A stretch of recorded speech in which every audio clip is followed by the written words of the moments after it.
जय हिंद दोस्तों, कैसे हो आप सब लोग। देखिए, इस वीडियो में मैं बात करूंगा कल जो 2 ट्रेड मैंने ली थी उनके पीछे लॉजिक क्या था, और अच्छे से मैं आप लोगों को समझाने की कोशिश करूंगा ताकि आप लोग भी अच्छे से ऐसी ट्रेड आइडेंटिफाई कर सको और खुद से ऐसे ट्रेड जनरेट कर सको। तो टेलीग्राम चैनल पे मैंने सुबह सुबह एक स्क्रीनशॉट मैंने आप लोगों को डाल के दिखाया था। आप यहाँ पर देख रहे होगे डायग्राम में मैंने एक अपसाइड का यहाँ पे एरो मार्क बना के दिखाया कि मार्केट ऊपर जाने के चांस ज़्यादा है। तो ये एनालिसिस ऐसे नहीं कर ली थी, इसके पीछे थोड़ा बहुत लॉजिक था। वहाँ पे लॉजिक क्या था मैं अभी बताऊंगा आप लोगों को। फिर उसके नीचे मैंने एक मैसेज और डाला था कि ओपन होते ही थोड़ा बहुत सडनली डाउन आ सकता है मार्केट पहले, क्योंकि हमें पता लग गया था कहाँ पे ओपन हो रहा है, गैप डाउन मार्केट ओपन हो रही है। तो मैंने आप लोगों को बता दिया था कि थोड़ा बहुत नीचे आ सकता है, क्योंकि कुछ पुट राइटर्स वहाँ पे ट्रैप हो रखे थे, वो ऑलरेडी लॉस में चल रहे थे। इसके बावजूद उन्होंने अपनी पोजीशन को काटा नहीं था, तो वो अपनी पोजीशन को कभी ना कभी तो काटेंगे। अब हुआ क्या, मार्केट गैप डाउन ओपन हो रही है।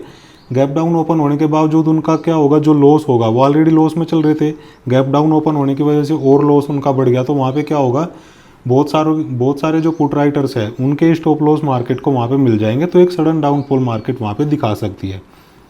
फिर उसके बाद मार्केट ने वही सेम किया जो हमने प्रेडिक्ट किया था। देखिए, मार्केट में डाउन साइड कहीं भी कोई स्टॉप लॉस अवेलेबल नहीं थे। मार्केट ओपन हो रही है यहाँ पे, मार्केट ओपन हो रही है यहाँ पे कहीं पे, ठीक है। अब मार्केट में यहाँ पे सेलर के स्टॉप लॉस अवेलेबल है, यहाँ पे सेलर के स्टॉप लॉस अवेलेबल है, और मार्केट ने जहाँ पे क्लोजिंग दी थी थर्सडे के दिन, यहाँ पे मार्केट में सेलर्स के स्टॉप लॉस अवेलेबल है। अभी यहाँ पे जो बाइंग करके गए होंगे ये लोग मार्केट से आउट हो चुके, क्योंकि ये लोग यहाँ पे ट्रैप हो रहे हैं। अभी ये क्या करेंगे, यहाँ पे जो बाइंग करके गए होंगे प्लस ऊपर के लेवल पे जो पुट राइटर्स राइटिंग करके गए होंगे ना, वो ऑलरेडी बैठे हुए थे, उन्होंने अपनी पोजीशन को काटा नहीं था। ऑप्शन चेन में वो डाटा क्लियरली वहाँ पे दिख रहा था हमें in the money put side में, ठीक है। तो वहाँ पे क्लियर वो डाटा दिख रहा था, हैवी पोजीशंस वहाँ पे बनी हुई थी, जबकि मार्केट ऑलरेडी उनको लॉस दे चुकी थी। अभी ये रेड कैंडल यहाँ पे बननी शुरू होती है, इसका रीज़न वही था, मैंने आप लोगों को बताया। ये पुट राइटर्स जो यहाँ फंसे हुए हैं, जो बायर्स यहाँ फंसे हुए हैं, वो अपनी पोजीशन से एग्जिट कर रहे हैं, मार्केट से निकल रहे हैं लॉस में। तो यहाँ पे ये रेड कैंडल बन गई। अभी मार्केट क्या करेगी, क्यों और ज़्यादा क्यों नीचे जाएगी बताओ। जो ट्रैप्ड पुट राइटर्स थे वो मार्केट से निकल गए, जो ट्रैप्ड पुट राइटर्स थे वो रेड कैंडल्स में मार्केट से निकल गए। 2 रेड कैंडल यहाँ पे बनी। उसके बाद मार्केट में देखें नीचे कोई भी down side stop loss available नहीं है मार्केट में बायर्स के, ठीक है। तो मार्केट में स्टॉप लॉस अवेलेबल बचे सिर्फ और सिर्फ यहाँ पे सेलर्स के। तो मार्केट को कहाँ जाना चाहिए, मार्केट को ऊपर जाना चाहिए हमारी स्ट्रेटजी के अकॉर्डिंग। अब ये देखो, यहाँ पे डाउनफॉल आया, उसके बाद मार्केट ने रिकवर करने की कोशिश की, अगेन यहाँ पे एक रिट्रेसमेंट मार्केट ने दिया। अब ये रिट्रेसमेंट लोगों को यहाँ पे अट्रैक्ट कर रहा है कि अभी मैं और डाउन जाऊंगी, यहाँ पे मुझे आप सेल कर सकते हो। तो यहाँ पे और ज़्यादा सेलर्स को मार्केट ने अट्रैक्ट किया। जिन्होंने पी बाई करना था, पुट बाई करना था, उनको अट्रैक्ट किया। फिर थोड़ा यहाँ पे नीचे आने की कोशिश की। अभी मैंने आप लोगों को एक कॉल दी थी, यहाँ पे आप देखो, मैंने आपको 9:23 पे कॉल दी थी कि 33,400 की कॉल को 310 के रेट में बाई करना है। यहाँ पे स्टॉप लॉस 290, क्योंकि मैं पहले इसको 330 के रेट में बाई बोलने वाला था जैसे ये स्विंग हाई को क्रॉस करता। लेकिन फिर जैसे मुझे यहाँ पे मतलब मार्केट इतना ईजी यहाँ पे दिख रहा था कि ऊपर ही जाएगा हमारी स्ट्रेटेजी के अकॉर्डिंग, ठीक है। तो मैंने आप लोगों को वहाँ पे प्राइस को थोड़ा सा नीचे कर दिया, बाइंग प्राइस को, सो दैट हम मैक्सिमम प्रॉफिट वहाँ से निकाल सके। लेकिन वो स्टॉप लॉस को मैं चेंज करना भूल गया, वहाँ पे 270 मुझे करना चाहिए था, लगभग 40 पॉइंट का, ठीक है। इसके बावजूद मैंने आप लोगों को बोला अगर गलती से ये 290 पोस्ट हो गया स्टॉप लॉस, किसी का अगर स्टॉप लॉस हिट हो गया हो, क्योंकि थोड़ा सा मार्केट देखो यहाँ पे डाउन भी आई थी, यहाँ पे हमने 9:23 के आसपास उसको बाई किया, यहाँ पे हमने बाई किया, ठीक है। उसके बाद ये ऐसे जैसे चलती रही, यहाँ तक थोड़ा प्रॉफिट भी 10-20 पॉइंट का उसमें दिखा, और ये जैसे ही डाउनफॉल मार्केट में आया तो यहाँ पे इसका प्राइस 284 के आसपास पहुँच गया था। मतलब 26 पॉइंट जो हमने बाई किया था, 26 पॉइंट उससे नीचे पहुँच गया था। तो यहाँ पे उसका स्टॉप लॉस हिट हो गया होगा 290 जिसने लगा के रखा होगा। अब यहाँ पे मैं कुछ लोगों से बड़ा परेशान हूँ, ठीक है। वो बिल्कुल मतलब लॉस देखना नहीं चाहते, जो भी कॉल मिल रही है, जो भी ट्रेड वो ले रहे हैं, उसमें बिल्कुल लॉस नहीं देखना चाहते। उनको सिर्फ और सिर्फ वहाँ पे बाई करते हैं, उनको प्रॉफिट दिखना चाहिए बस। फिर मैसेज करने लगते हैं, मतलब 10-15 पॉइंट का वहाँ पे स्टॉप लॉस लगा के रखेंगे, और वो जैसे हिट हो जाता है बोलते हैं कि हमारा स्टॉप लॉस हिट हो गया, हमारा लॉस करवा दिया आपने। भाई, मार्केट में ऑप्शन ट्रेडिंग अगर करने आए हो ना, तो अगर आप 100 पॉइंट का टारगेट लेके चल रहे हो तो वहाँ पे आपको 60-70 पॉइंट का आपको रिस्क लेना पड़ेगा। 60-70 पॉइंट मार्केट को देने पड़ सकते हैं आप लोगों को, ठीक है, अगर आप 100 पॉइंट का टारगेट लेके चल रहे हो। ऑप्शन ट्रेडिंग अगर करने आ रहे हो तो वहाँ पे रिस्क लेने की हिम्मत होनी चाहिए आप लोगों में, ठीक है। तो ये उन लोगों के लिए मैं मैसेज है जो यहाँ पे 10-15 पॉइंट का लॉस होते ही फिर मैसेज करने लगते हैं कि लॉस करवा दिया हमारा। भाई मार्केट में समझो, मार्केट में क्या एनालिसिस की हमने, मार्केट में एनालिसिस की मार्केट अप जाएगी, ठीक है। इस कॉल के नीचे, जस्ट इस कॉल के नीचे वाले मैसेज को देखो, अप ही जाएगा, मैंने क्लियर बोला है ऊपर ही जाना चाहिए, ठीक है। तो अगर चलो किसी का यहाँ पे 290 का स्टॉप लॉस हिट भी हो गया तो फिर क्या बोला मैंने, यहाँ पे नीचे देखो, नीचे मैंने क्लियर बोला है अगर किसी का यहाँ पे 290 का स्टॉप लॉस भी हिट हो गया हो ना, तो उसमें आप री एंट्री ले सकते हो सेम प्राइस के ऊपर। जब मार्केट आपको सेम प्राइस वही 310 का जो हमारा बाई प्राइस था 33,400 की कॉल में, जब 310 वापस आ जाएगा तो आप वहाँ पे री एंट्री ले सकते हो। अभी मार्केट में ये देखो, आप यहाँ पे चीज़ों को समझने की कोशिश करना। देखो डाउन साइड कोई स्टॉप लॉस अवेलेबल नहीं है। मार्केट यहाँ पे सेलर्स को ट्रैप करने की कोशिश कर रही है, मतलब उनको अट्रैक्ट कर रही है कि मैं नीचे जाने वाली हूँ, यहाँ पे मुझे सेल आप कर लो, ठीक है। ये पोजीशन में भी मार्केट उनको ट्रैप करने की कोशिश कर रही है कि यहाँ पे मैं डाउन जाने वाली हूँ, यहाँ पे मुझे सेल कर लो, ठीक है। अब ये मार्केट का स्विंग लो है, जब तक इस स्विंग लो के ऊपर है मार्केट तब तक मार्केट में हम समझ नहीं सकते कि मार्केट डाउन जा सकती है। अगर मार्केट इस स्विंग लो को भी क्रॉस करेगी ना तो भी मार्केट ज़्यादा नीचे नहीं जा पाएगी। क्यों? क्योंकि नीचे जाने से जो मार्केट को नीचे ले जा रहे हैं ऑपरेटर, उनको कोई फायदा होने वाला नहीं है मार्केट में। वो अगर यहाँ और ज़्यादा और हैवी क्वांटिटी यहाँ पे बढ़ाते रहेंगे इन लेवल्स के ऊपर, और ज़्यादा हैवी क्वांटिटी बढ़ाते रहेंगे तो ज़्यादा नीचे नहीं ले जा पाएंगे मार्केट को। फिर अगर उनका बाप कोई आ गया लोअर लेवल पे, उनका इतना बड़ा लॉस करवा देगा जितना वो यहाँ पे रिस्क लेके जाएंगे ना मार्केट को गिराने के लिए। यहाँ पे अगर उनका कोई बाप आ गया तो मार्केट में इतना ही बड़ा अपसाइड मोमेंटम हमें देखने को मिल जाएगा जितनी ज़्यादा क्वांटिटी में यहाँ पे सेलिंग होगी ऊपर, ठीक है। तो इसलिए वो लोग रिस्क लेना नहीं चाहेंगे। क्यों मार्केट को गिराएंगे ये बताओ? मार्केट में नीचे कोई स्टॉप लॉस है नहीं अवेलेबल, कोई बाइंग होके नहीं गई, कोई वहाँ पे प्रॉफिट में नहीं चल रहा बायर, ठीक है। तो अगर मार्केट यहाँ पे नीचे भी जाती है ये स्विंग लो को क्रॉस करके तो ज़्यादा नीचे नहीं जा पाएगी। जितना भी नीचे जा पाएगी 50, 60, 100 पॉइंट जितना भी नीचे जा पाएगी उतना ही बड़ा फिर अपसाइड मूवमेंट हमें, डबल अपसाइड मूवमेंट हमें देखने को मिलेगा। तो अगर मार्केट ये डाउनफॉल यहाँ तक भी आ जाता ना, ये स्विंग लो को भी क्रॉस कर जाता, अगर यहाँ स्विंग लो पे हमारा स्टॉप लॉस है और ये हिट हो जाता है, चलो ठीक, कोई डरने वाली बात नहीं है। स्टॉप लॉस हिट हो गया, दोबारा जब ये मोमेंटम अपसाइड जाएगा 100% अपसाइड जाएगा, क्योंकि यहाँ सेलर के स्टॉप लॉस मिल जाएंगे मार्केट को, यहाँ सेलर के स्टॉप लॉस मिल जाएंगे और यहाँ तो ऑलरेडी सेलर्स बैठे हुए हैं ऊपर। तो इतना ही बड़ा ये सडन फास्ट मूवमेंट अपसाइड हमें देखने को मिलेगा फिर अगर ये स्विंग लो को क्रॉस भी कर जाएगा। ज़्यादा नीचे जाएगी नहीं मार्केट।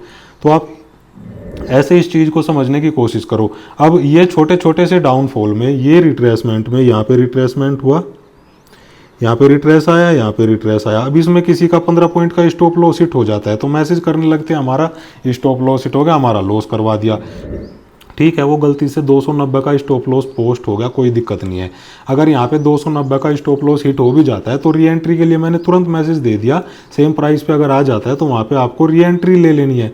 अगर वहाँ पे 290 का स्टॉप लॉस हिट हो गया, यहाँ से फिर कंटिन्यू इसने अपसाइड मोमेंटम दिखाया और यही सेम कॉल का आप देखो, अभी मैं आप लोगों को दिखाता हूँ इसने क्या किया, ठीक है। तो ये 33,400 की कॉल थी, इसमें दिखाता हूँ मैं, ये 33,400 यहाँ पे देखो, इसका ये लो देखो, आप यहाँ पे देख रहे हो लो इसने क्या लगाया, 284 का इसने लो लगाया।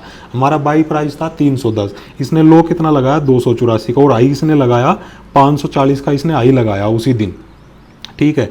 तो थोड़ा बहुत तो लॉस लेना पड़ेगा वहाँ पे, थोड़ा बहुत तो वहाँ पे आपको रिस्क लेना पड़ेगा अगर ऑप्शन ट्रेडिंग में आए हो, ठीक है। मार्केट का एनालिसिस एक एक कैंडल के ऊपर नहीं होता कि एक एक कैंडल को देख के एनालिसिस होता है, पूरे मार्केट को देख के, आगे पीछे की मार्केट को देख के एनालिसिस किया जाता है कि मार्केट में चल क्या रहा है, कल क्या हुआ था मार्केट में और आज क्या चल रहा है मार्केट में अभी, ठीक है।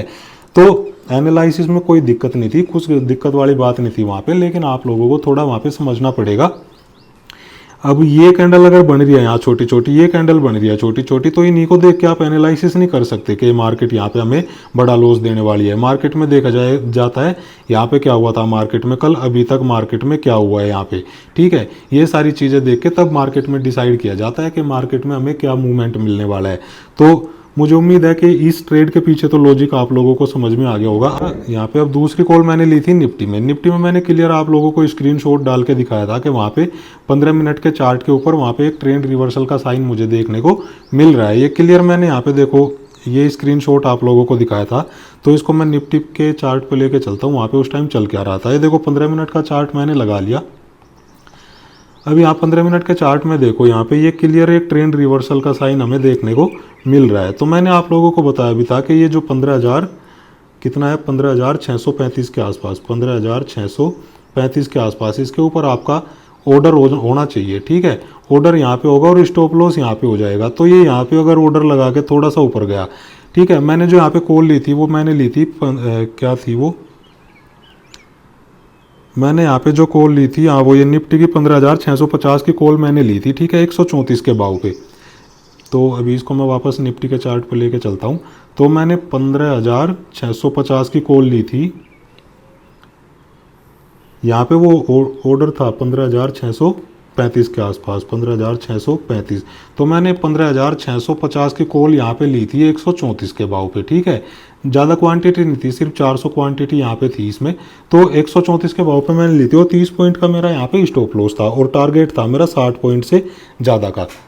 अभी यहाँ पे हुआ क्या, मार्केट देखो यहाँ पे थोड़ा सा चली, ऊपर तक चली, यहाँ तक मार्केट ने हमें अपसाइड मोमेंटम दिखाया, 15,650 या 55 तक ये गई थी। तो ये 134 का ये बढ़ के 144 या 45 तक चली गई। तो 10 पॉइंट का यहाँ पे मुझे प्रॉफिट हो रहा था, लेकिन मेरा टारगेट था 60 पॉइंट का इसमें। ठीक है, अभी यहाँ पे मुझे देखो क्लियर सिग्नल मिल रहा है, तो मैं इसको लेके बैठा हुआ हूँ आराम से। ठीक है, यहाँ पे या तो 30 पॉइंट का मेरा स्टॉप लॉस जाएगा या तो 60 पॉइंट का मुझे यहाँ पे प्रॉफिट होगा इस कॉल में। उसके बाद मार्केट ने ये मोमेंटम दिया और यहाँ तक आते आते 15,700 तक आते आते इसका प्राइस 134 पे मैंने बाई किया था और 185 के आसपास मैंने इसको फिर बुक कर लिया था, निकल गया था यहाँ पे मैं 50 पॉइंट लेके, 50-51 पॉइंट लेके।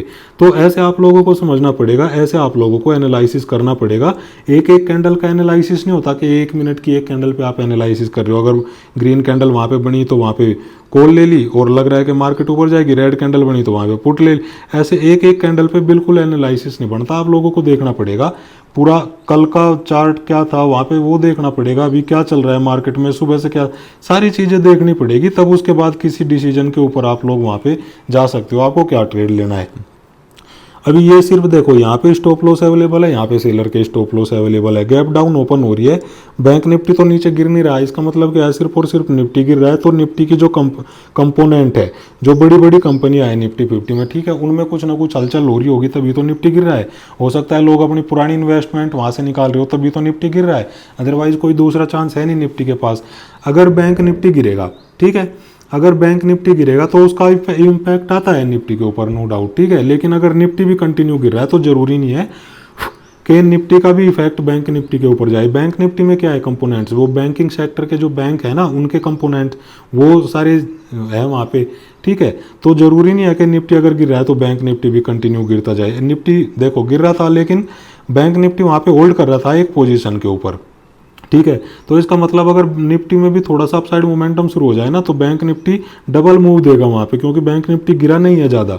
जो बैंक निफ्टी के कंपोनेंट है उनमें ज़्यादा हलचल नहीं हो रही वहाँ पे, लेकिन निफ्टी के जो कंपोनेंट है उनमें कुछ हलचल हो रही है, तभी निफ्टी वहाँ पे गिर रहा है, ठीक है। ये गिरने का कारण था रिलायंस में बहुत ज़्यादा वहाँ पे डाउनफॉल हमें 8-8.5% तक हमें देखने को मिल रहा था, तो इसलिए सुबह के टाइम यहाँ पे निफ्टी गिर रहा है। अब यहाँ पे ट्रेंड रिवर्सल का देखो एक साइन मिल रहा है, एक यहाँ पे इस टाइप की कैंडल मिल रही है, अगली कैंडल वहाँ पे उसके ऊपर उसकी ओपनिंग हो रही है, ठीक है।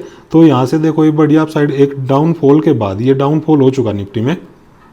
अब निफ्टी क्यों डाउन जाएगा बताओ, जितना जो कुछ वहाँ पे जिसको निकालने थे निकाल लिया रिलायंस से, उसने रिलायंस को जितना गिरना था गिर लिया रिलायंस। उसके बाद रिलायंस भी रिकवरी करके 5% डाउन तक आ गया था, मतलब ये 3% की रिकवरी यहाँ पे रिलायंस में भी हो चुकी थी। अभी यहाँ पे हमें एक साइन भी मिल गया अप साइड जाने का, बैंक निफ्टी गिर नहीं रहा है, ठीक है। तो यहाँ पे निफ्टी में एक श्योर कॉल बन जाती थी फिर हमारी कॉल साइड में, बस वहाँ पे थोड़ा सा 30-40 पॉइंट के आसपास हमें रखना था अपना स्टॉप लॉस। तो वही मैंने किया, यहाँ पे आप लोगों को मैंने ये स्क्रीनशॉट डाला था और इसमें मैंने कॉल बाई किया था। तो यहाँ 134 से लेके 134 से लेके और 185 तक मैंने ये मूवमेंट कैच कर लिया था 16,600 सॉरी ये 15,650 की कॉल में। एक मैंने मैसेज डाला था यहाँ पे जब मार्केट क्लोज होने वाली थी कि जिसने भी कॉल को बाई किया है ना वो बुक कर लो, ये लगभग 2:22 के आसपास का मैसेज है। तब मार्केट देखो कहाँ ट्रेड कर रही थी, 2:22 के आसपास का ये मैसेज है, तब मार्केट यहाँ पे ट्रेड कर रही थी। ये 2:22 के आसपास यहाँ पे तब ट्रेड कर रही थी, ठीक है, इसके आसपास में। तो मार्केट में देखो ये एक यहाँ पे मार्केट में साइकोलॉजी लेवल आ जाता है 33,500, ठीक है। एक साइकोलॉजी लेवल यहाँ पे मार्केट में अवेलेबल है, मार्केट उसके नीचे सस्टेन कर रही है, 10 मिनट के आसपास यहाँ पे सस्टेन की, मार्केट अब ऊपर नहीं जा रही है। अगर मार्केट को ऊपर जाना होता तो ये 33,500 को टच कर लेती मार्केट यहाँ पे, तब यहाँ पे सस्टेन करती है। ऐसे हो सकता है तब ऊपर जा सकती थी, लेकिन उससे पहले ही मार्केट यहाँ पे सस्टेन करना शुरू कर देती है। अब मार्केट थोड़ा थोड़ा यहाँ पे डाउन आती है, ठीक है। अब मुझे लग रहा था कि मार्केट ये ट्रेंड लाइन का ज़बरदस्त ब्रेकआउट देगी और डाउनफॉल यहाँ पे हमें अब देखने को मिल सकता है। तो उसके नीचे मैंने एक मैसेज और डाला था कि वो शायद फिर उसके बाद डिलीट हो गया। मैंने बोला था कि अब कभी भी किसी भी टाइम डाउनफॉल यहाँ पे स्टार्ट हो सकता है। अभी देखो मार्केट में डाउनफॉल स्टार्ट होता है, ठीक है। ये डाउनफॉल मार्केट में स्टार्ट होता है, एक बड़ी सी कैंडल, इसको मैं थोड़ा सा बड़ा कर लेता हूँ तब वहाँ पे ये अच्छे से दिखाई देगा। हाँ ठीक है। अब मार्केट में ये देखो ये डाउनफॉल स्टार्ट भी होना शुरू हो जाता है, यहाँ से नीचे आती है, कंसोलिडेट करती है। अब ये बड़ी सी कैंडल बना के यहाँ पे इसका ट्रेंड लाइन का ब्रेकआउट भी देने की कोशिश करती है। अब किसी ने मेरे से पूछा था, टेलीग्राम चैनल पे मैसेज किया था कि सस्टेन भी कर रही थी मार्केट एक साइकोलॉजी लेवल के नीचे, उसके बावजूद भी मार्केट ने कोई ज़्यादा बड़ा डाउनफॉल वहाँ पे दिखाया नहीं। तो मेरे भाई देखो यहाँ से लेके ये कितना है 33,480 आप इसको समझ लो, यहाँ से लेके और मार्केट ने देखो डाउनफॉल तो दिखाया है लगभग 100 पॉइंट का, लगभग 100 पॉइंट डाउन तो आई है मार्केट यहाँ से लेके यहाँ तक, लेकिन ये 100 पॉइंट चलो कोई ज़्यादा नहीं है, मैं मानता हूँ। अब आप ये बताओ यहाँ तक मार्केट गिर जाती है, उसके बाद अगेन ये यहाँ पे ग्रीन कैंडल बनना शुरू हो जाती है। तो यहाँ पे आप देखो ये लेवल है 33,460-70 के आसपास का, ये लेवल 33,360-70 के आसपास का लेवल है, ठीक है। यहाँ पे क्या पता भाई कोई वेट कर रहा हो, कोई बायर, आप इस ग्रीन कैंडल को देखो, कोई बायर यहाँ पे ऑर्डर लगा के बैठा होगा कि मार्केट यहाँ तक अगर आएगी तो यहाँ पे देखो सेल होके गई है मार्केट में, यहाँ पे सेल हुई है और यहाँ पे सेल हुई है, ठीक है। मार्केट के पास छोटे छोटे सेलर के स्टॉप लॉस अवेलेबल हो गए, यहाँ पे अचानक से कोई बाई करता है और ये इतनी बड़ी रेड कैंडल इतना बड़ा मोमेंटम मार्केट में दे देता है, उसके बाद अगेन मार्केट यहाँ तक के स्टॉप लॉस खा लेती है। तो ये स्टॉप लॉस तो आप छोड़ दो कि मार्केट में चलो स्टॉप लॉस थे, इनको आप छोड़ दो, लेकिन ये जो इस टाइप के मूवमेंट आ जाते हैं ना, इनको तो कोई भी कैच नहीं कर सकता। कोई इतना बड़ा अंतर्यामी तो बैठा नहीं कि अचानक से वो पता लगा ले कि मार्केट अब यहाँ तक, यहाँ मार्केट में बाइंग के ऑर्डर लगे हुए हैं, अगर मार्केट नीचे गिरेगी भी तो वो बाइंग के ऑर्डर एग्जीक्यूट होना शुरू हो जाएंगे और वापस मार्केट ऊपर भाग जाएगी। अचानक से तो कोई कहीं बैठा है, कोई भारत के किसी दूसरे शहर में बैठा है, उसने यहाँ पे बहुत सारे पैसे लगा दिए, बाइंग के ऑर्डर यहाँ पे लगा के बैठ गया, वो तो उसको कोई कैसे पता कर सकता है। तो इस मोमेंटम को आप भूल जाओ मार्केट में कि ऐसे मोमेंटम को कोई भी कैच कर सकता है, वो कोई कितना भी बड़ा ट्रेडर हो, कोई अंतर्यामी आदमी आ गया तो वो अलग बात है, वो जादू टोना करके कुछ पता लगा ले कि कहाँ पे मार्केट में बाइंग के ऑर्डर पड़े हैं और कहाँ से मार्केट डाउन जाते जाते एक बाउंस बैक ले लेगी, ठीक है। तो मैं जो ये इस टाइप के मूवमेंट है ना, इनको कभी तवज्जो नहीं देता, कोई दिक्कत वाली बात नहीं है यहाँ पे, ठीक है। अगर हम इसको कैच नहीं कर पाए, अगर किसी ने तुक्का ही लगा के यहाँ पे कॉल ले लिया किसी वजह से कि मार्केट इतना डाउन आ गया, अब यहाँ पे मैं कॉल ले लेता हूँ, तो अलग बात है, इसके साथ में उसका भी एग्जीक्यूट हो जाए और मार्केट उसको ये बढ़िया अपसाइड मोमेंटम दे दे, ठीक है, स्मार्ट मनी के साथ में। लेकिन यहाँ तो क्लियरली दिख रहा है कि मार्केट में कोई ना कोई यहाँ पे बड़ा प्लेयर आया है और जिसने मार्केट को गिरने नहीं दिया। जैसे मार्केट ने ट्रेंड लाइन का ब्रेकआउट दिया, ब्रेकडाउन दिया और यहाँ पे इमीडिएट वो एक्टिवेट हो गया और मार्केट को वापस ऊपर तक लेके चला गया, ठीक है। अब ये ट्रेंड लाइन को फॉलो करते हुए जा रहा है मार्केट, जब इस टाइप की ट्रेंड लाइन को फॉलो करते हुए जाता है ना, तो आप यहाँ पे बाई ऑन द डिप और सेल ऑन द राइज का यहाँ पे आप स्ट्रेटजी भी यूज़ कर सकते हो। लेकिन मैं उसके ऊपर ज़्यादा बात नहीं करूँगा यहाँ पे, क्योंकि एक स्ट्रेटजी के ऊपर हम काम करते हैं, हमें उसके ऊपर अड़े रहना चाहिए। अब यहाँ पे आप देखो, जब कंटिन्यू मार्केट सुबह से ये ट्रेंड लाइन को फॉलो करते हुए जा रहा है, ठीक है, तो मैंने क्या बताया आप लोगों को, बाई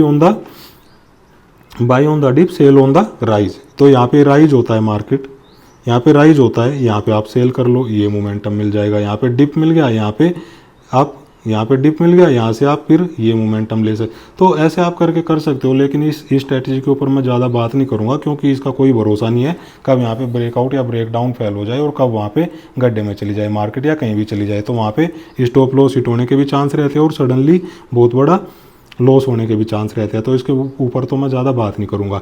तो यही रीज़न था दोस्तों, मैं यही बताना चाहता था। किसी ने पूछा था कि मार्केट यहाँ पे सस्टेन भी कर रही है साइकोलॉजी लेवल के नीचे, उसके बाद मार्केट ने ज़्यादा डाउनफॉल नहीं दिखाया। अब यहाँ पे अगर कोई स्मार्ट बायर आ गया, स्मार्ट मनी आ गया, जिसने यहाँ पे बहुत सारे बाई के ऑर्डर डाल दिया, बहुत सारी पुट को उसने राइट कर दिया यहाँ पे इसी लेवल के ऊपर, तो मार्केट नहीं गिरेगी, नहीं गिर सकती, इसको कोई कैच नहीं कर सकता कि यहाँ से अब बड़ा मोमेंटम आने वाला है। तो यहाँ पे सिर्फ और सिर्फ आप देख सकते थे, इसके अलावा और कुछ नहीं कर सकते थे। तो मुझे उम्मीद है यहाँ पे मैं क्लियर करने में सक्सेस रहा हूँ आपका जो भी डाउट था। तो मेरे भाई ऐसे मोमेंटम को कभी भी जो सडन अप डाउन वाले आ जाते हैं ना, तुक्का मारने वाले यहाँ पे इसको कैच कर सकते हैं। जो एक एनालाइज करके ट्रेड लेते हैं ना हम लोग, तो वो उसके हिसाब से कभी इन चीज़ों को कैच नहीं कर सकते सडनली अप डाउन मोमेंटम जो भी आते हैं। अब यहाँ पे ये तो देखो 3:30 बजे मतलब 3:20 के बाद की बात है, जब यहाँ पे इंट्राडे का टाइम खत्म हो जाता है, उसके बाद देखो ये ट्रेंड लाइन का ब्रेकआउट दिया, तो यहाँ पे फिर मार्केट ने थोड़ा सा ही अपसाइड मोमेंटम हमें दिखाया। तो पूरे दिन में सिर्फ और सिर्फ यहाँ पे जब इंट्राडे का टाइम खत्म हो गया, तभी मार्केट ने एक अपसाइड मोमेंटम हमें दिखाना शुरू किया है। अभी मार्केट में देखो कहाँ स्टॉप लॉस अवेलेबल हो गए, यहाँ जो बायर आया होगा, ठीक है, यहाँ जो बायर जिसने एंट्री की होगी, जो मार्केट को यहाँ से लेके ऊपर तक लेके चला गया, ठीक है, ये बायर इंपॉर्टेंट रहेगा। और जहाँ मार्केट ने ब्रेकआउट दिया है, ये वाला बायर इंपॉर्टेंट रहेगा, क्योंकि मार्केट ने यहाँ से ब्रेकआउट दे दिया इस ट्रेंड लाइन का। और ये वाला बायर इतनी जल्दी से निकला नहीं होगा ये वाले मोमेंटम में, ठीक है, क्योंकि ये कोई बड़ा प्लेयर है जो मार्केट को यहाँ से लेके और यहाँ तक अचानक से गिरते हुए मार्केट को, ये गिरता हुआ मार्केट था और यहाँ से लेके अचानक से मार्केट को यहाँ तक लेके चला गया। तो ये कोई छोटा मोटा आदमी नहीं है, ये अगर ट्रैप होगा तो बढ़िया डाउनफॉल मार्केट हमें दिखा सकती है कल भी, जब भी मार्केट ओपन होगी। तो चलिए दोस्तों, मुझे उम्मीद है इस लर्निंग वीडियो में तो इतना ही। इस चीज़ के बारे में मैं अगली नेक्स्ट वीडियो में बात करूंगा, लेवल्स वाली वीडियो में। उसमें हम जानने की कोशिश करेंगे कहाँ पे स्टॉप लॉस अवेलेबल हो सकते हैं, कहाँ पे बायर या सेलर अवेलेबल हो सकते हैं। तो मिलते हैं दोस्तों नेक्स्ट वीडियो में। थैंक यू, जय हिंद।